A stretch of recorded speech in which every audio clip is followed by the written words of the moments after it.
it is a manufactured virus by those who are monstrously evil, dangerously evil, relentlessly evil. May Allah destroy them.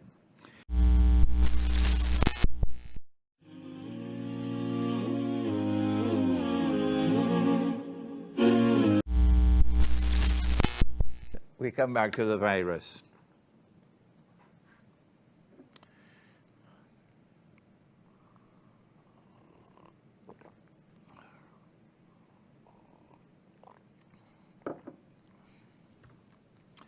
It will soon be 1 year now since the attack of the virus was launched on all of mankind.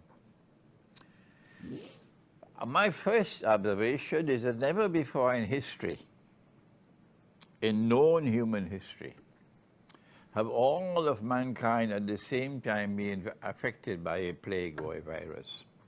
Never. Our Prophet, Allah's blessings be upon him, said, if you are in the place where the virus has attacked, do not leave. And if you are outside, do not enter. And so he, Nabi Muhammad alayhi salatu wasalam, he explained that there'll never be an occasion where all of mankind will be affected by the virus. There's no way to escape it, and no way to get out. And no, for the first time today, because this is not a natural virus. No, this is a manufactured virus. That is why, for the first time in human history, you now have a virus which attacked all of mankind, the whole world at the same time. This is my first comment. Number two, since it is a manufactured virus by those who are monstrously evil, dangerously evil, relentlessly evil, may Allah destroy them. Since it was manufactured by evil people, the implication is they can manufacture the virus at varying degrees of strength and of danger. Does the political scientist understand that? Does the economist understand that? Does the sociologist or psychologist or even the medicinal practitioner, do they understand that? No. What about our religious scholars? What about those who believe in the Quran and who have Muhammad alayhi salatu wasalam is their teacher, their guide, their prophet? Do they understand that? Our scholars should have realized by now that this virus was manufactured to last a long, long time. Maybe the virus will remain with us for a few years. We are almost 1 year now, almost 1 year. Maybe it'll last for a few years. Could this be natural? Or is this something designed by those who are our enemies and the enemies of mankind? Will you not think, instead of calling me names, the attack I want to suggest to you is intended to eventually decimate those who oppose Dajjal and who oppose his state of Israel. And so the weaker form of the virus will be launched amongst those who are more and more inclined towards being soft to Israel. But those who resist Israel, like the people of Pakistan, for example, who will never abandon the truth, and who will never recognize the state of Israel like the United Arab Emirates, not the people, the evil government, not the people of Bahrain who are mostly Shia, but the evil government of Bahrain, which is an oppressor, oppressing the people of Bahrain. These are the ones who are recognizing Israel. But the people are not. So those who resist Israel, like the Arabs, the majority of the Arabs, yes, not the governments. Tomorrow, of course, Saudi Arabia will recognize Israel. And those who took weapons and money from Saudi Arabia to wage their bogus jihad in Syria, you must be looking terrible now. Eh? We warned you all the time, but you wouldn't listen to us.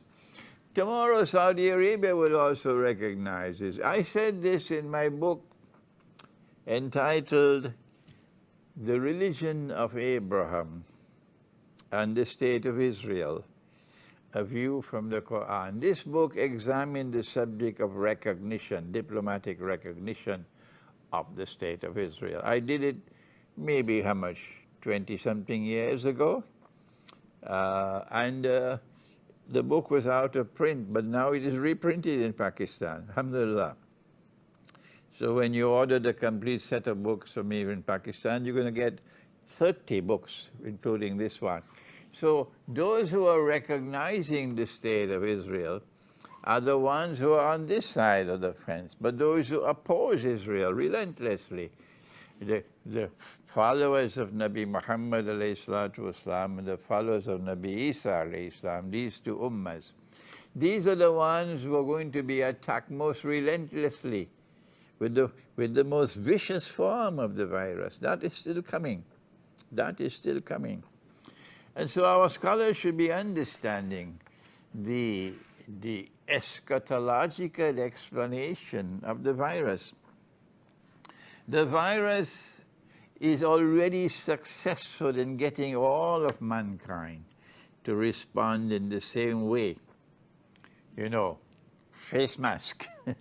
We now live in a world of face masks.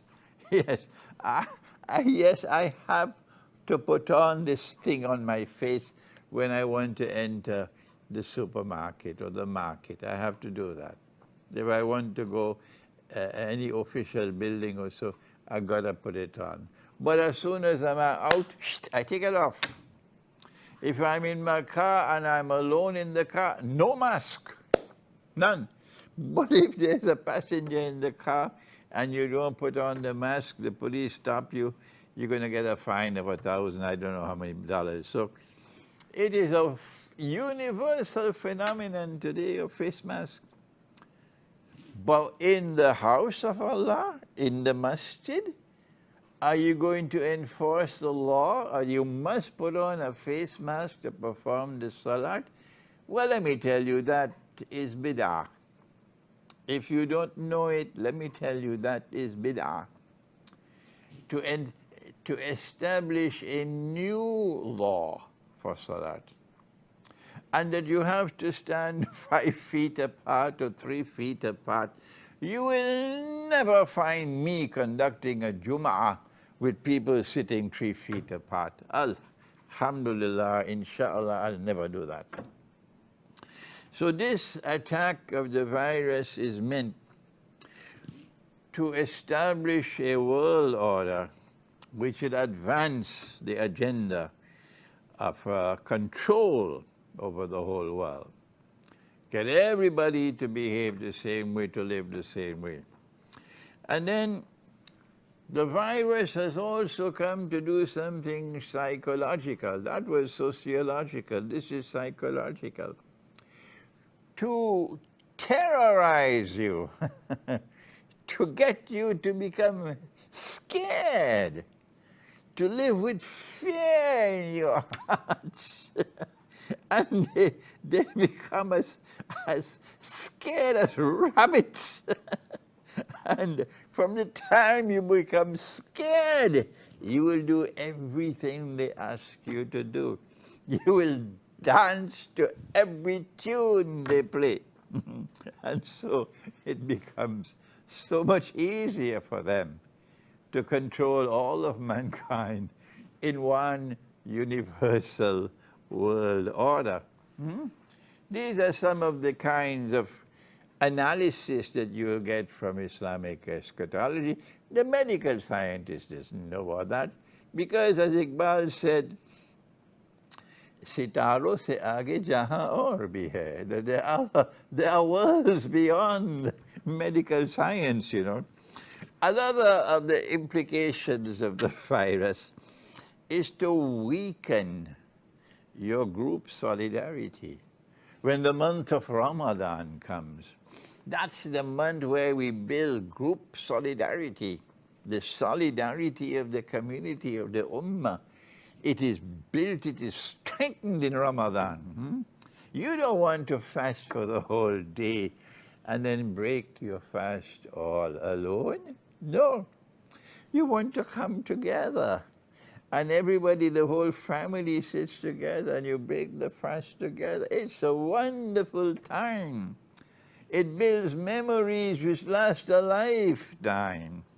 And so Ramadan is for group solidarity. And the virus is to destroy group solidarity and get people to live increasingly isolated lives. And as you break away from group solidarity, no longer you have the Salatul Jum'ah, where everybody come together. And instead you are now living isolated lives. Then, number one, you're no longer a sheep in a flock. So the wolf can come and pick one by one. It's more easy to attack them. Number two, as you're living isolated lives, the mind can be damaged. And people will begin to suffer from mental illnesses, mental dislocation, and so on. And the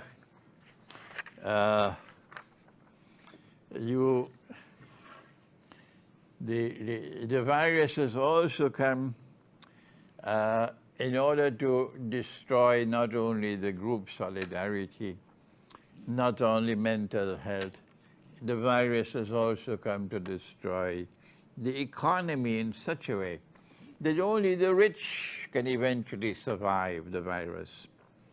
And all the rest will lose their means of livelihood, lose their capacity to maintain themselves, and will be now dependent on others.